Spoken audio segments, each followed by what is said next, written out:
Assalamualaikum warahmatullahi wabarakatuh. Sahabat muslim rahimakumullah.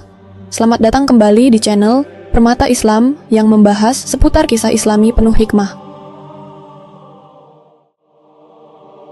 Pernahkah kita berhenti sejenak dan bertanya dengan jujur? Bukan dengan kebanggaan, bukan dengan emosi, tetapi dengan kesadaran yang jernih. Benarkah dunia hari ini sedang dikuasai? Kita hidup di zaman di mana peta dunia penuh warna. Negara-negara berdiri dengan bendera masing-masing, sistem pemerintahan berbeda-beda, kekuatan ekonomi tersebar, dan teknologi memberi ilusi bahwa kekuasaan berada di tangan banyak pihak. Dunia modern merasa berkuasa karena merasa bebas. Bebas memilih, bebas bergerak, bebas berbicara, bebas menentukan arah. Namun saudaraku, kebebasan itu seringkali membuat manusia lupa satu fakta sejarah yang sangat sunyi dibicarakan. Pernah ada masa di mana dunia benar-benar tunduk. Bukan tunduk secara simbolik. Bukan tunduk lewat pengaruh budaya. Bukan tunduk karena popularitas atau kekuatan ekonomi semata. Tetapi tunduk dalam arti sesungguhnya. Timur dan Barat berada di bawah satu kendali. Jalur perdagangan dunia berada di satu tangan. Hukum, perang, dan damai ditentukan oleh satu kekuasaan pusat. Dunia bukan sekadar terpengaruh, tetapi dikendalikan. Sejarah modern sering mengajarkan bahwa kekaisaran-kekaisaran besar seperti Romawi, Persia, Mongol, Inggris, atau kekhalifahan-kekhalifahan Islam pernah menguasai dunia. Namun jika kita jujur dan teliti, semua itu hanyalah kekuasaan regional yang sangat luas, bukan kekuasaan global yang mutlak. Romawi kuat di Mediterania, tapi tak menyentuh Asia Timur. Mongol menaklukkan daratan luas, tapi tak menguasai lautan dunia. Inggris memiliki imperium maritim terbesar, tetapi tetap terbatas oleh waktu dan perlawanan. Besar? Ya. Menakutkan? Iya. Mengubah sejarah? Tentu. Namun tetap saja, semua itu belum pernah membuat dunia benar-benar satu di bawah satu raja. Dan disinilah banyak orang keliru. Kita sering menyamakan besar dengan mutlak. Padahal dalam catatan para ulama terdahulu, ada perbedaan yang sangat jelas antara kerajaan besar dan kekuasaan dunia. Dalam sebuah riwayat yang dinukil oleh para ulama dari kalangan tabi'in, Mujahid bin Jabir rahimahullah menyampaikan sebuah pernyataan yang mengguncang cara pandang tentang sejarah. Ia menyebutkan bahwa Rasulullah Shallallahu Alaihi Wasallam bersabda bahwa penguasa bumi ada 4, bukan puluhan, bukan ratusan, bukan setiap imperium besar. 4, dan hanya 4. 2 di antara mereka beriman, 2 di antaranya kafir. Kalimat ini pendek, tetapi dampaknya sangat dalam. Karena jika benar hanya ada 4 penguasa bumi, maka seluruh kekuatan besar lain yang kita kagumi hari ini, atau yang pernah kita pelajari di buku sejarah, sebenarnya tidak pernah mencapai puncak kekuasaan yang sesungguhnya. Dan yang lebih menggetarkan lagi, saudaraku, bukan hanya jumlahnya yang terbatas. Tetapi cara mereka berkuasa dan cara mereka dijatuhkan sama sekali berbeda satu sama lain, meskipun hasil akhirnya sama-sama runtuh. Disinilah sejarah tidak lagi netral. Ia berbicara. Ia mengulang pola. Ia meninggalkan jejak yang seharusnya dibaca, bukan sekadar dihafal. 2 raja kafir menguasai dunia dengan cara yang sama. Kekuatan, ketakutan, dan kesombongan. Mereka menaklukkan negeri demi negeri bukan untuk membangun keadilan, tetapi untuk menegakkan ego. Dunia bagi mereka adalah panggung, dan manusia hanyalah pion. Mereka membangun kekuasaan dengan darah, api, dan propaganda ketuhanan palsu. Dan ketika kekuasaan itu mencapai puncaknya, justru di sanalah kehancuran mulai bekerja dari dalam.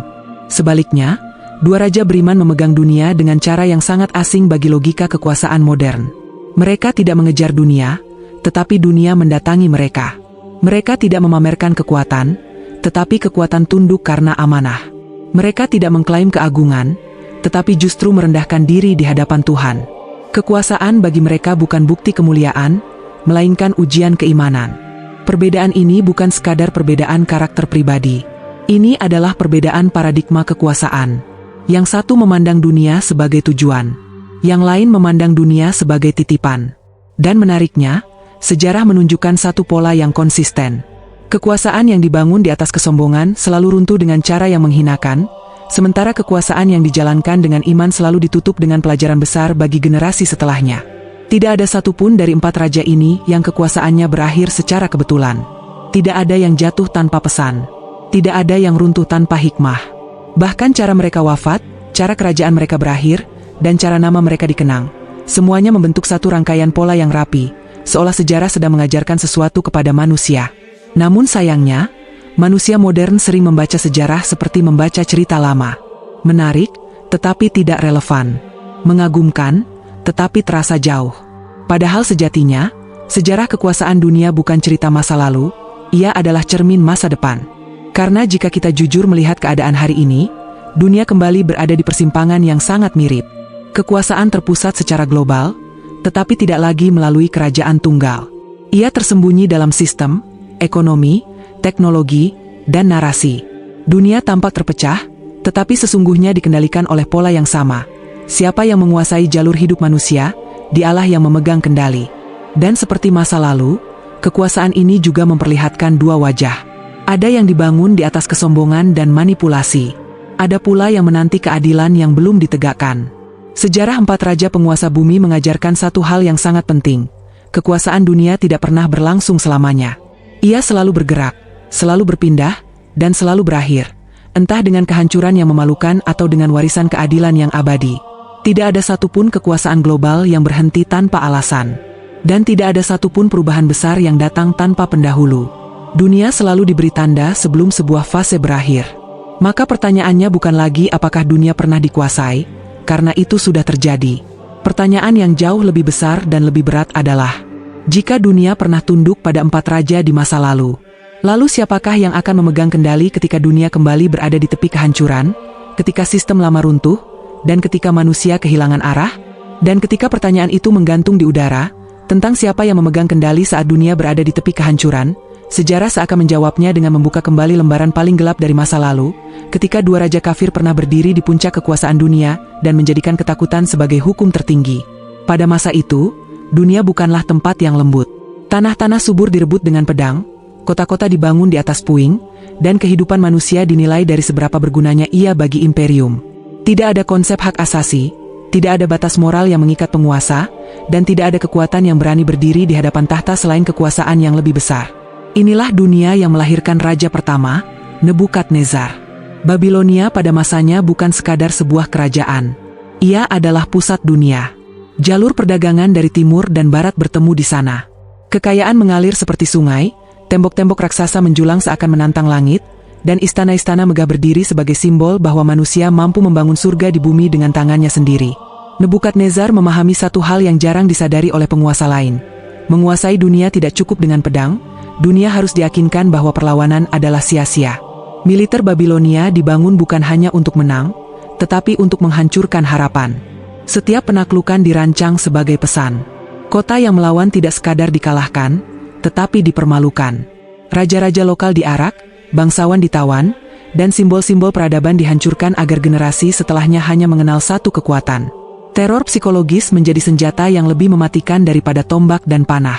Ketika kabar tentang satu kota yang dilenyapkan menyebar, kota lain memilih menyerah tanpa perlawanan. Namun puncak dari strategi ini bukan sekadar penaklukan wilayah, melainkan penghancuran makna. Yerusalem, kota yang tidak hanya berdiri sebagai pusat politik, tetapi sebagai simbol iman, dijadikan target bukan karena kekuatan militernya, melainkan karena nilai yang dikandungnya. Penaklukan Baitul Maqdis bukan tindakan strategi semata, melainkan deklarasi kekuasaan, bahwa tidak ada yang suci di hadapan tahta Babilonia. Rumah ibadah dihancurkan, penduduknya diasingkan, dan identitas sebuah umat dipreteli hingga tersisa kehampaan. Filosofi kekuasaan Nebukadnezar sederhana dan brutal, dunia tunduk pada ketakutan. Selama manusia takut, mereka patuh. Selama mereka patuh, kekuasaan abadi. Namun disinilah kekeliruan terbesar itu tumbuh tanpa disadari. Ketakutan memang bisa membungkam, tetapi tidak pernah bisa menumbuhkan kesetiaan. Ia menciptakan kepatuhan palsu dan kebencian yang menunggu waktu. Retaknya imperium tidak datang dari luar, melainkan dari dalam. Ketika kekuasaan dibangun di atas teror, setiap penguasa bawahan mulai berlomba menyelamatkan diri. Kesetiaan digantikan intrik, persatuan berubah menjadi kecurigaan. Kekayaan yang melimpah justru mempercepat pembusukan moral. Istana yang dahulu menjadi pusat kendali berubah menjadi sarang ketakutan, di mana setiap senyum menyembunyikan pengkhianatan. Dan ketika kehancuran itu datang, ia datang tanpa kehormatan. Babilonia runtuh bukan dengan gemuruh kemenangan, tetapi dengan sunyi yang memalukan.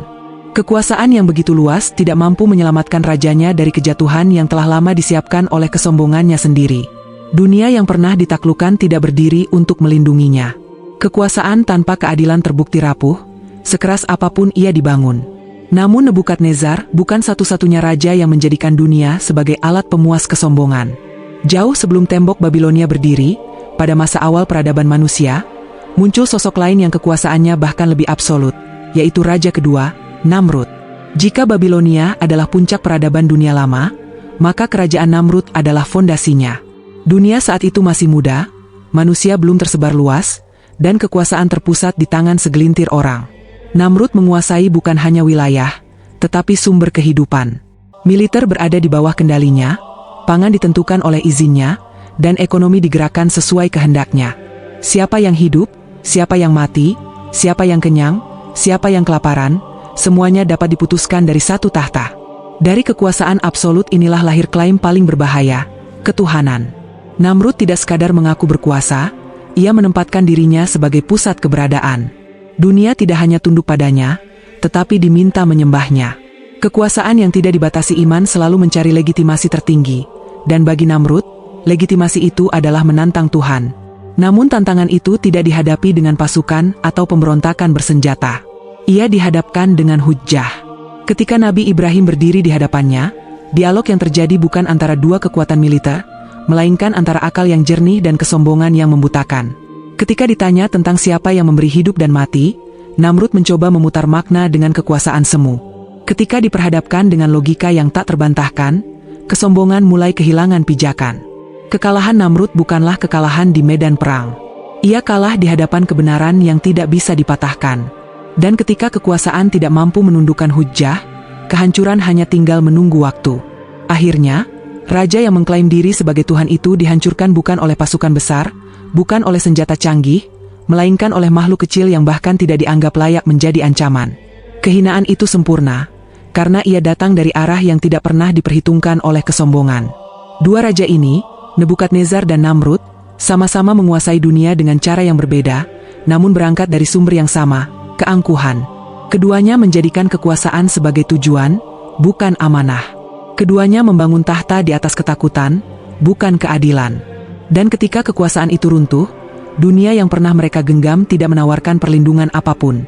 Dua raja kafir menguasai dunia, namun dunia tidak menyelamatkan mereka. Dan dari titik kehancuran itulah sejarah berbelok, memperlihatkan bahwa ada bentuk kekuasaan lain yang tidak lahir dari kesombongan, tetapi dari ketundukan yang utuh kepada Tuhan, yaitu raja ketiga, Dzulkarnain. Dzulkarnain tidak muncul sebagai raja yang duduk lama di singgasana. Ia hadir sebagai penguasa yang terus bergerak, melintasi batas-batas geografis yang bagi manusia zamannya nyaris mustahil ditembus. Kekuasaan baginya bukan soal wilayah yang dipamerkan, melainkan tanggung jawab yang harus dijangkau. Setiap langkahnya bukan ekspansi kosong, tetapi jawaban atas kebutuhan umat yang ditemuinya. Ia menempuh 3 ekspedisi besar yang membentang dari barat hingga timur, bukan untuk menegakkan patung dirinya, melainkan untuk menegakkan keadilan di tempat yang tidak pernah mengenalnya. Di setiap wilayah yang disentuhnya, terlihat satu pola yang konsisten. Militer Dzulkarnain terorganisir, bukan brutal. Pasukannya tidak dilepas sebagai alat penindasan, melainkan sebagai penjaga stabilitas. Disiplin ditegakkan tanpa menghilangkan nurani, dan kekuatan digunakan hanya ketika kezaliman tidak dapat dihentikan dengan cara lain. Ia memahami bahwa militer tanpa moral hanya akan melahirkan tirani yang lebih besar. Namun kekuatan Dzulkarnain tidak bertumpu pada pedang semata. Pilar kedua kekuasaannya adalah keadilan yang tidak mengenal strata. Ia tidak memihak karena suku, tidak mengistimewakan karena kedudukan, dan tidak mengubah hukum demi keuntungan pribadi. Di hadapan keadilan, penguasa dan rakyat berdiri sejajar. Inilah yang membuat wilayah-wilayah yang dilewatinya tidak menunggu kejatuhannya, tetapi justru merindukan kehadirannya.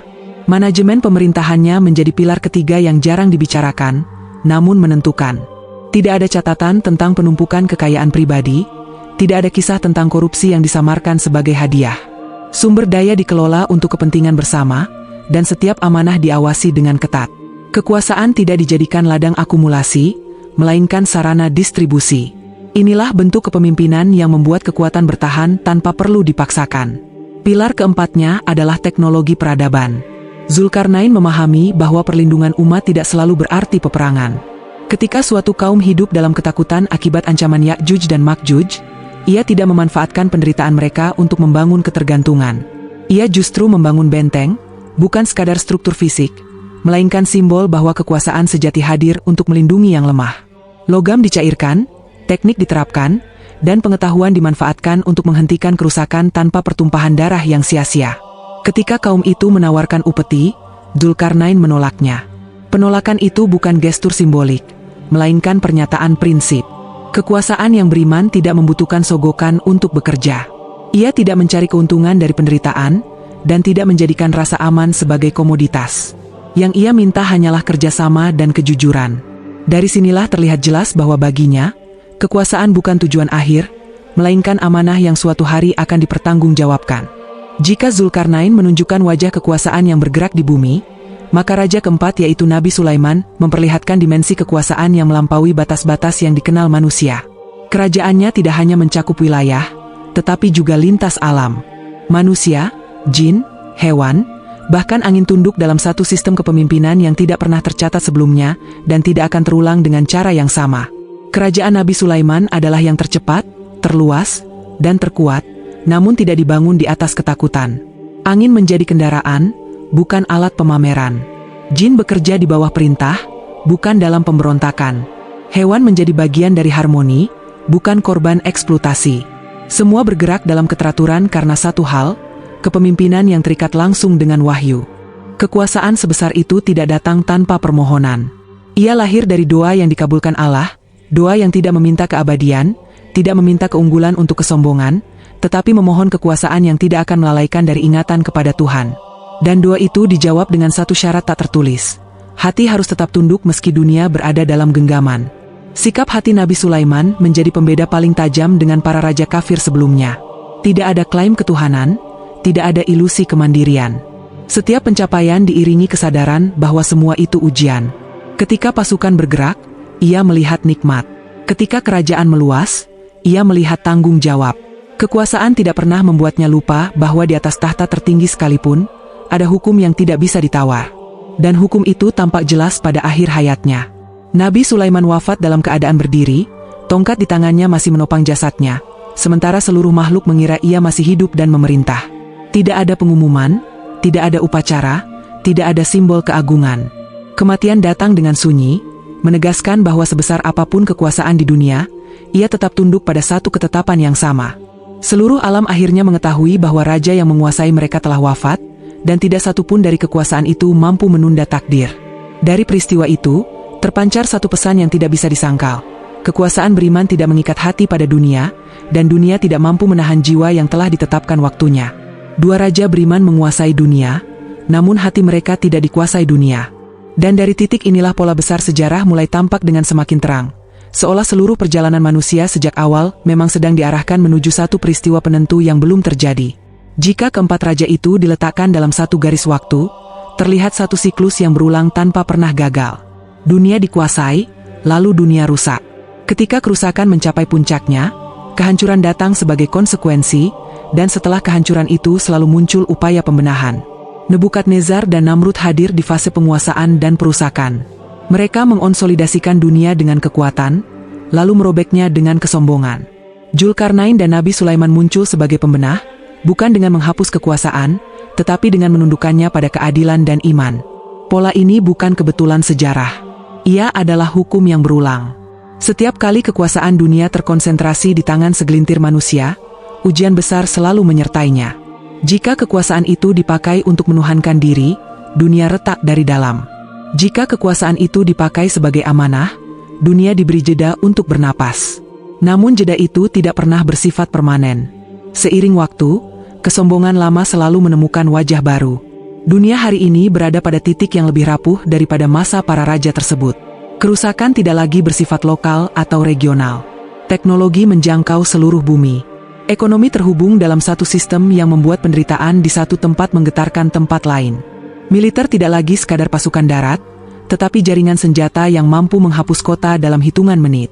Informasi bergerak lebih cepat daripada hikmah, dan kekuasaan berpindah tangan tanpa pernah benar-benar berpindah nilai. Jika Nebukadnezar menguasai jalur perdagangan kuno, dunia modern menguasai rantai pasok global.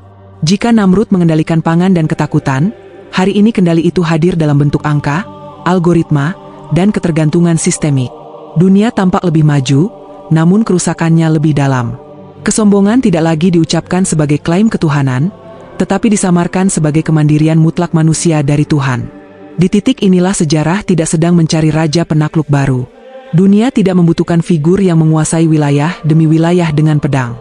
Ia juga tidak menunggu pemimpin lintas alam seperti Nabi Sulaiman, karena fase itu telah ditutup dan tidak akan diulang.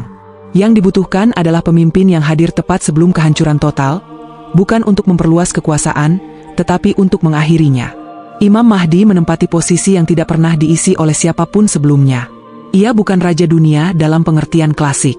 Ia tidak datang dengan imperium yang mapan. Ia juga tidak memulai dengan klaim kekuatan luar biasa. Justru sebaliknya, banyak riwayat menggambarkan ia menghindari kekuasaan, menolak pengagungan, dan tidak muncul sebagai sosok yang mencari tampuk kepemimpinan. Kekuasaan mendatanginya ketika dunia sudah berada di ambang runtuh. Perannya bukan membuka siklus baru penaklukan, melainkan menutup siklus panjang kekuasaan zalim. Ia hadir ketika pola lama sudah kehabisan legitimasi, ketika sistem global kehilangan arah, dan ketika manusia tidak lagi percaya pada janji-janji kekuasaan duniawi. Dalam konteks ini, Imam Mahdi bukan kebetulan sejarah, tetapi jawaban terhadap pola yang berulang sejak awal peradaban. Ia tidak membangun dunia dari nol, tetapi membersihkannya dari sisa-sisa kesombongan lama. Ia tidak memamerkan kekuatan, tetapi menegakkan keadilan yang lama ditinggalkan.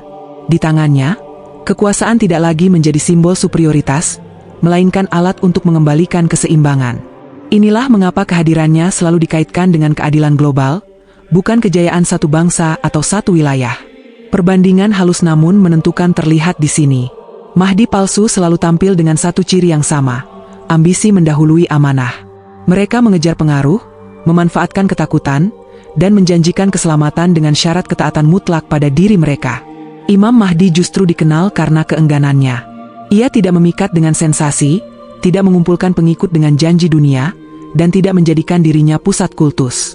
Di hadapan dunia yang terbiasa pada figur kuat dan gemerlap kekuasaan, sosok seperti ini tampak asing. Namun justru keasingan itulah tanda bahwa ia tidak lahir dari pola lama. Ia hadir sebagai koreksi, bukan kelanjutan. Sebagaimana Zulkarnain menggunakan kekuasaan untuk melindungi, dan Nabi Sulaiman menundukkan alam tanpa ditundukkan olehnya, Imam Mahdi menegakkan keadilan tanpa menjadikan dunia sebagai tujuan. Dari sini pertanyaan besar itu tidak bisa dihindari. Jika dunia pernah tunduk pada 4 raja, dan kini dunia kembali berada di ujung kehancuran, apakah dunia siap menerima kepemimpinan yang tidak menjanjikan kemegahan? Apakah manusia siap tunduk pada keadilan yang tidak memihak kepentingan mereka? Apakah iman siap diuji bukan dengan cerita, tetapi dengan kenyataan yang mengguncang? Pertanyaan itu tidak ditujukan pada masa depan semata, tetapi pada saat ini. Karena akhir zaman bukan hanya soal siapa yang akan datang, melainkan siapa yang siap. Siap melepaskan kesombongan, siap menata ulang niat, dan siap menempatkan iman di atas sensasi. Dalam kesadaran itu, doa mengalir tanpa perlu diumumkan, agar hati tidak terikat pada dunia yang sedang runtuh, dan agar iman tetap berdiri ketika seluruh sistem yang dibanggakan manusia satu persatu kehilangan pijakannya.